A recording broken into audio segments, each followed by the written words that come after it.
Today I have a new robot CAD project. We're going to use our new capability to actually upload a CAD file to auto-determine all the standards and then the HARA for this robot. So we'll go through the LLM guided onboarding, and we'll actually shift over to selecting a CAD file, and I'll upload a CAD file that I have right here. So just to show you really quickly what I'm looking at, this is a GrabCAD model right here. And you can see that it's a basic model of an industrial robot, so not super complex. And I have that stored in my downloads, my carb snapshot. This is the full step file, and it's going to analyze it in order to grab some details. And there we go. So this uses the same mechanism that we do when analyzing this CAD file for a bomb extraction or a risk assessment extraction, where it identifies all the components of the robot which have an impact on the tasks. So it says exactly where in the CAD model this occurs, or this particular component exists: robotic platform, base platform, gripper, rotary joint. If you have a lot of details in the CAD model, it'll extract a whole bunch of them.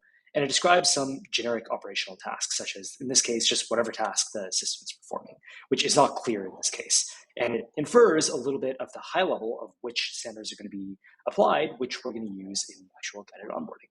So what it's doing now is it's plugging in that detail into this workflow of answering all the questions that we need to answer to be able to determine the applicable standards. So obviously nothing's showing up on the right here. You may have seen this in the past, but it's actually producing all these answers for us.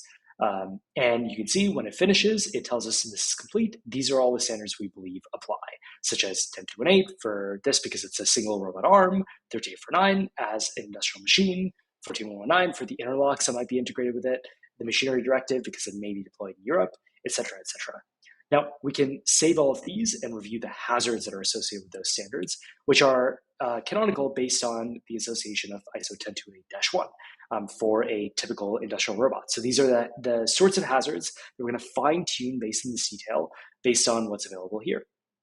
So let's scroll down, and we'll be able to save these and proceed.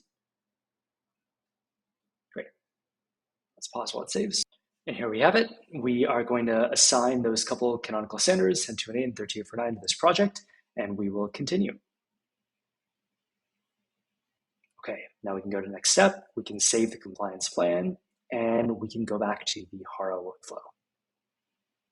So now that we're here, let's go to select from project to identify the existing HARA that's been produced, which in this case is, it's unfortunately named, but it is called AMR, just because that's the generic name. And we're going to fine tune that because it's not an AMR, it's an industrial manipulator. We're going to feed back those details to fine tune this again. Cool. And the way we're going to do this is we're again going to upload that same CAD file, and we'll see what happens.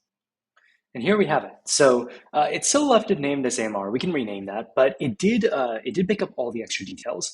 CAD model represents a robotic work cell, equipped with multi-axis robotic arm and gripper system, designed for pick and place operations. Okay, and now we get some details like, okay, well, the task is pick and place, so that'll be how we get our risk assessment. We have our workpiece dimensions as a system variability factor, and as you scroll down below, you'll start to get the details about the actual fine-tuned hazards. So those ones we'll get shortly, but in the meantime, what you can definitely get as well from all this is the safety devices available below, which are right here. And here we have one of the most important things that we can grab, which is the safety function description. So for example, a statement that if a safety light curtain detects beam interruption, then et cetera, as well as the control measures, safety devices that are included, and ultimately all of the tests that need to be run. So let's generate these and then we'll export everything.